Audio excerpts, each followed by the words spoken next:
I just want to thank y'all for coming to the Finding Your Strengths seminar. If you didn't sign in, make sure you come to me after the seminar and let me know you didn't sign in. And also, you'll have to swipe out when you leave, so make sure you use your Cardinal One Lamar ID. If you have a residence card for like the dorms, don't use that because it won't work and you won't get credit for being here. And if you don't have your ID, then we'll type your L number in manually. And if you'll help me welcome our speaker, her name is Dana Dover. Thank you, and good afternoon, everyone. I am coming to you from the workforce over in Beaumont, over on Pearl Street. How many of you use the workforce? Good. How many of you are set up on workintexas.com? Y'all business students? Workintexas.com is a great way to get your resume out there and just see what kind of jobs are available in the area. It's a portal for a large variety of industries, whatever we have to offer in the area, and not just the area in the state. I just kind of wanted to put that out there to you all. And just let you know also that employers do check our websites also.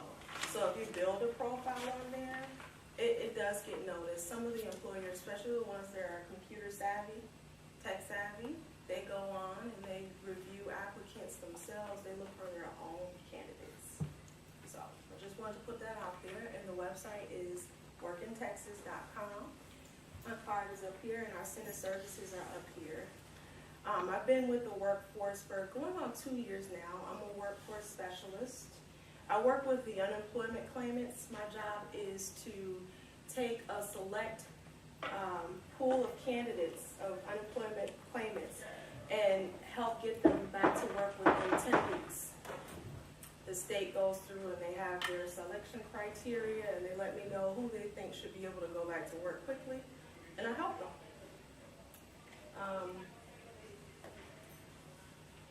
So I was invited here today to talk to you all about finding your strength. And show of hands, how many of you all think that's an important avenue to explore? You all feel confident that you've already found your strengths? Anybody? Just show of hands. Okay. So I'll talk to you about some of the things that you can look at. First, I want to start off by just talking to you about the reasons you would want to find your own strength. So you all are looked upon as professionals, you're business students. So you're looked at as professionals. You guys are going to go out there and dig your heels in. Y'all are going to start businesses, head businesses. You're going to be managers. That's what people think, at least. You know, but you already know there's a lot of different avenues. I mean, there's just so many different ways you can go with a business degree. And so you want to figure out which way you're going to go.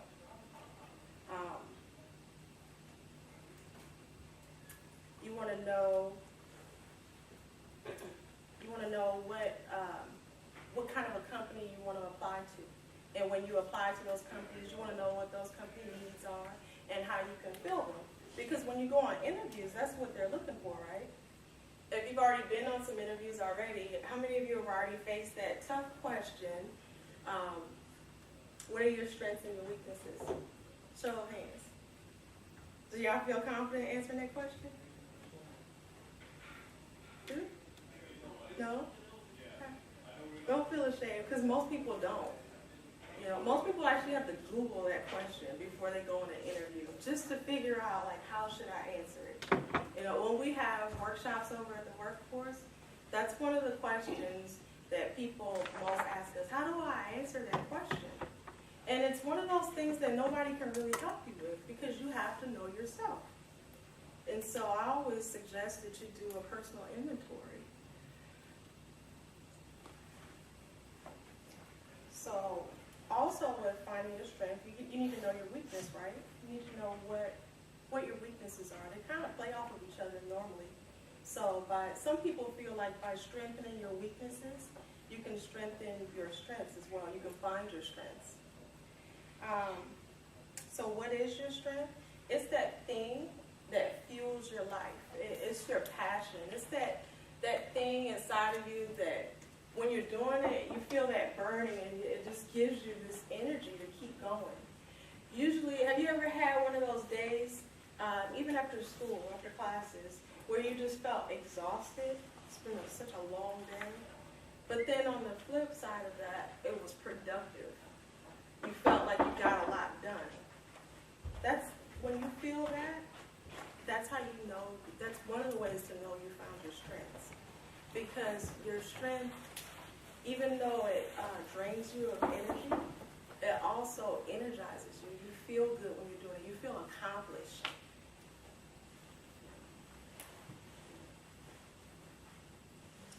One of the things that Steve Jobs said about your strength, he said that your work is going to feel a part of your life, and the only way to be truly satisfied is to do what you believe is great work.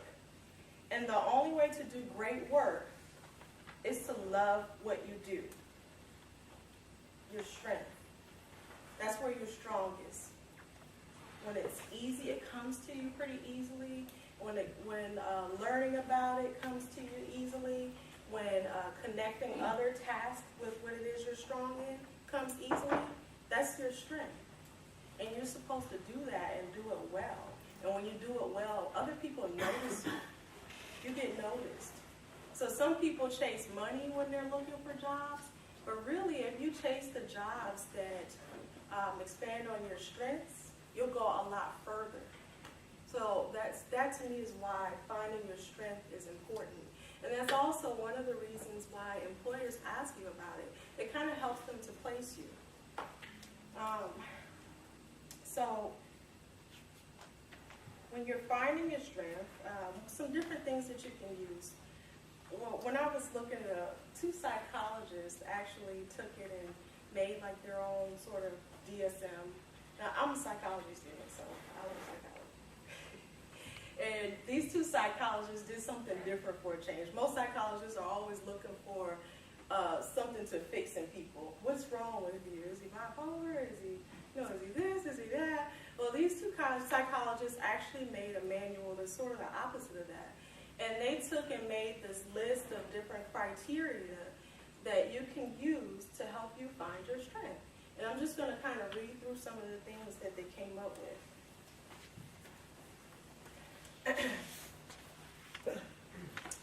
A sense of ownership and authenticity. This is the real me.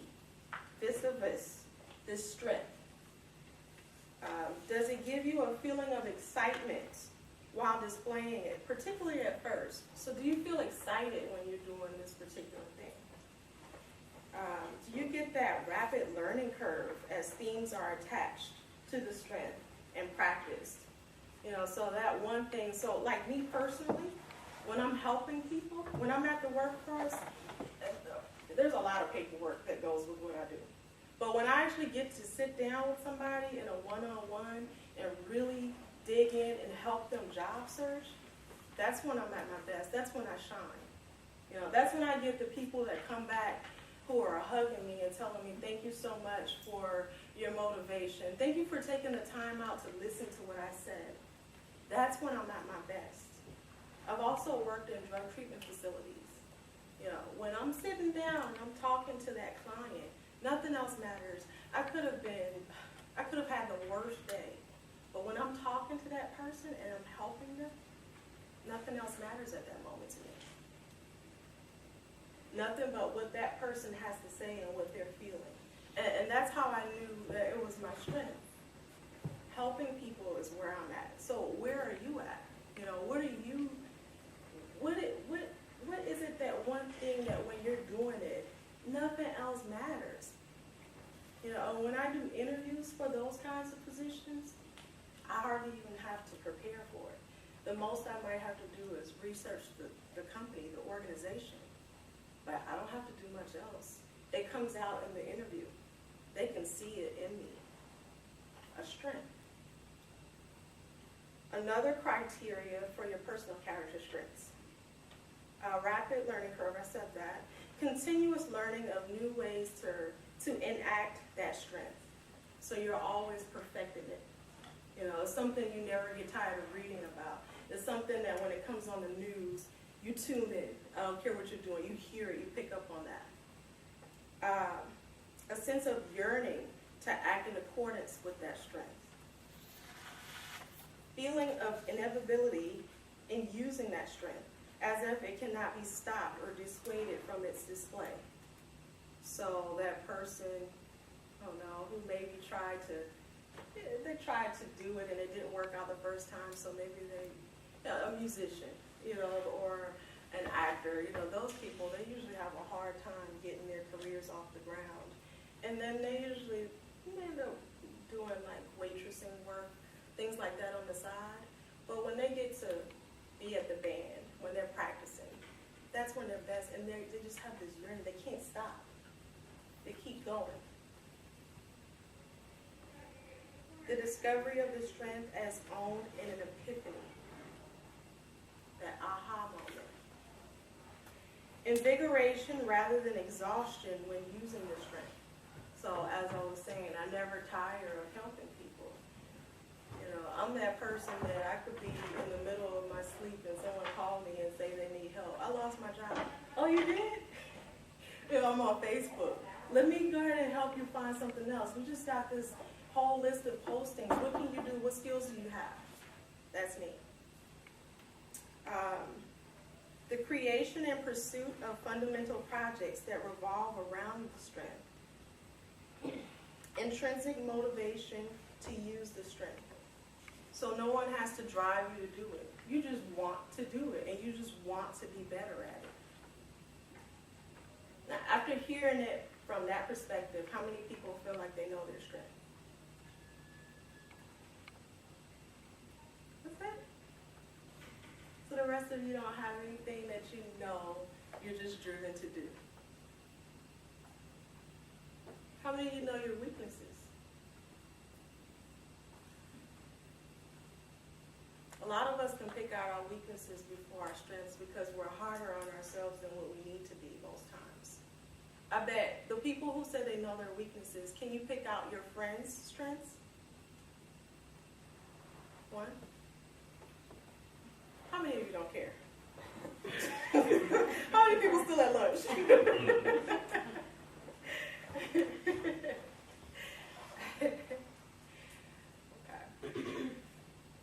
It's something to think about.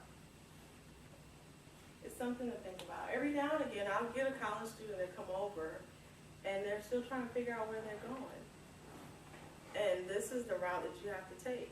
You have to evaluate yourself honestly and openly and figure out what it is that you really love doing.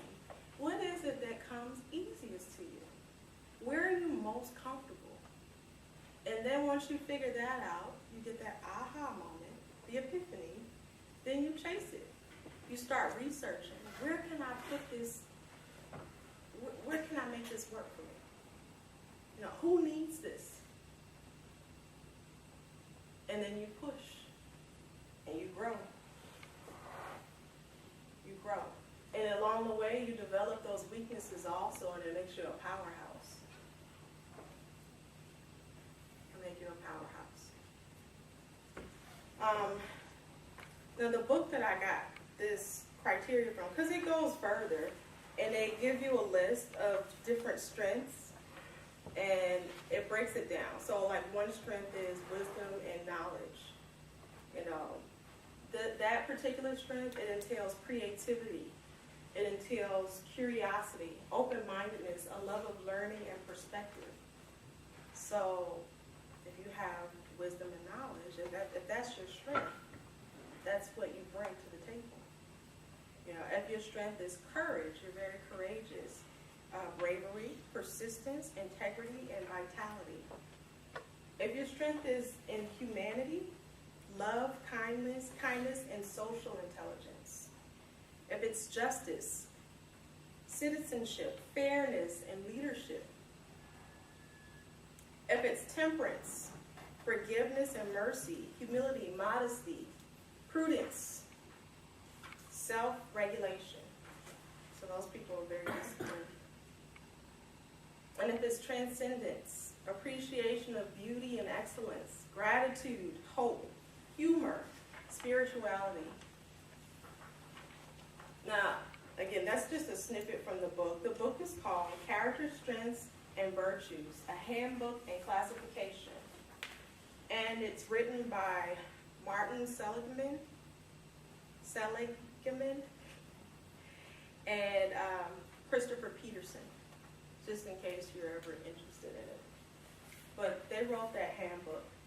And if you're interested in exploring it further, check it out and look at all the other things. It's 816 pages, so that's just a very small part of it. Another thing that I handed out to you all was this thing. And I don't know if any one of you have ever taken a psychology class. You may have come in contact with the Myers-Briggs personality disorder. This is the Keirsey temperament disorder. And if you take it, if you answer all the questions, and then you fill in this little chart right here on the back, it'll kind of categorize you. And it just kind of helps you get like a sense of yourself. And if you go further, because the back of it is only going to give you a small idea of where you are. But if you go further, it literally breaks you down. So like I'm a guardian. I am a inspector guardian. So I do better in supervisory positions, management. I'm always looking to make sure things are done right. That's me. And it's a pretty true account of me. I do kind of cross paths a little bit with your extroverts, but that's just because I can be extroverted when I need to be. But if you take it, you can look it up. It'll give you a little bit of an idea of where you are in the back. But if you're interested in finding out more, I think it tells you where you can get more information about it.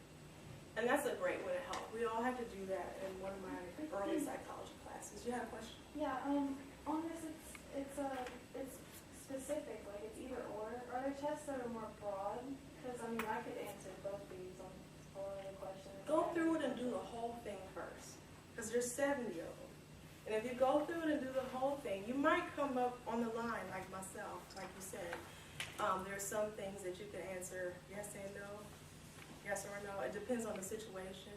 But if you go through it and do the whole thing, just like any other psychology test, it kind of narrows it down. It'll keep asking you the same thing over and over in a different way.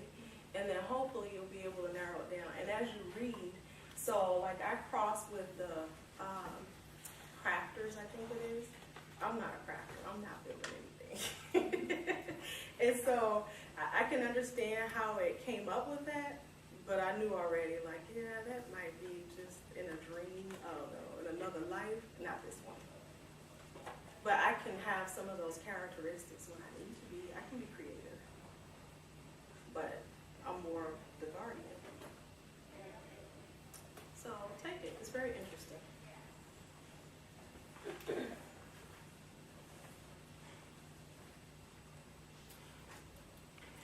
Another quote that I wanted to share with you. You can only become truly accomplished at something you love. Don't make money your goal. Instead, pursue the things you love doing and then do them so well that people can't take their eyes off of you. Does anybody know who wrote that? No? Never heard it? Can you read it again? Sure. You can only become truly accomplished at something you love. Don't make money your goal. Instead, pursue the things you love doing and do them so well that people can't take their eyes off of you. No? Maya Angelou. That one was from Maya Angelou. And the one thing, if you pay attention to both of those quotes, they both say the same thing. Your strength, that passion that no one can take from you, that's something that's just there. Something that's just there. Did anyone have any questions or anything that they wanted to share? In this disorder, there are 16 types of personalities, right? Say that again? There are 16 personality types. Yeah. Yes. Do you confidently say that everybody in this world will fall into one of these personal tabs? Employers use it. I think your school uses it too. Ms. Dillo was saying that it's one of the things that they use. I think she said that they used to. I'm not sure if she said they still do or not. Some employers use it. Have you ever done a customer service job when they had you take the personality test first? They take parts of it. Yeah. And there's different variations of it. So even if you find this one, like I don't like this one, there's so many of them out there. But I like this one. Anyone else have anything to say? I'm kind of quick. I'm not that long with it. But other than that, I just wanted to let you all know that at the workforce tomorrow, we're having a hiring event. I think it's mostly going to be seasonal employers. I didn't get in on the planning on that one. And they'll be there tomorrow from 9 a.m. probably until the afternoon. Ms. Dillo has a flyer, so if anybody wants more information about that, you can grab one of those flyers. Everyone is welcome to attend. Hopefully, if you're looking for work at this time, hopefully you'll be able to find something, even if it's just across the holidays for some extra money. And again, I left with her a sheet with our center services, all the different things we have. We have rotating workshops that you don't have to be scheduled to attend. I also left with her a list of workshops from the Goodwill. And I don't know who conducts their workshops at the Goodwill. This is all new. The Goodwill one is new to me. But usually they try to get good people in to get those done. Not that it's better than ours, but just to let you know. They may have like different speakers, so you can get a good, well-rounded view. They have resume tips, interview tips, and there was some other things on there. So she has a whole calendar, so you can ask her for one if you're looking for one. Most of you are probably over the age of 21, but if I have any of you who are at the age of 21, I'm not sure if you'll qualify for services in the youth services department, but you can check over at the workforce for that. It's a great program. And just any questions that you may have in your endeavors, during school, after school, feel free to come over and check us out over at the workforce. Does anyone else have any questions? Other than that, I thank you for having me here today. I thank you for your attention. I wish you all the best in your future endeavors. Look forward to seeing some of your faces over at the workforce.